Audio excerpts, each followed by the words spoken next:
Hi friends, మీకు ఆకుకూరలకైతే ఈ vegetable ఎట్లా ఇవ్వాలో చూపించాను కదా. ఇప్పుడు పెద్ద మొక్కలు ఫ్రూట్స్ మొక్కలు, ఈ మొక్కలకైతే వెజిటేబుల్ ఫీల్స్ ఎట్లా ఇచ్చారో చూపిస్తా. చూడండి, మొక్క మొదల్లో కాకుండా కొంచెం ఇట్లా పక్కకి తీసి ఇట్లా చుట్టూ వేసి దీనిపైన మట్టేసేయాలి. మళ్ళీ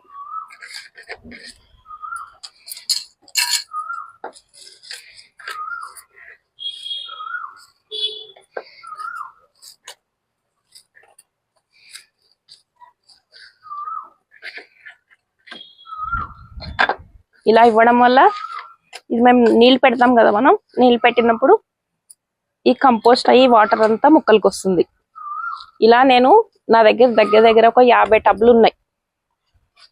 50 టబ్లు ఉండడం వల్ల ఏమైతుందంటే 2 డేస్కి ఒక్కసారి ఇచ్చిన మళ్ళీ ఈ టబ్ దగ్గరకు వచ్చేసరికి నేను 100 డేస్ అవుతుంది. 100 డేస్ అవుతుంటే అప్పటికి ఇదంతా కంపోస్ట్ ఇదంతా మట్టిలో కలిసిపోతుంది. చూడండి ఇట్లా. ఇప్పుడు దీనికి వాటర్ ఇవ్వాలి మీరు. ఒకటి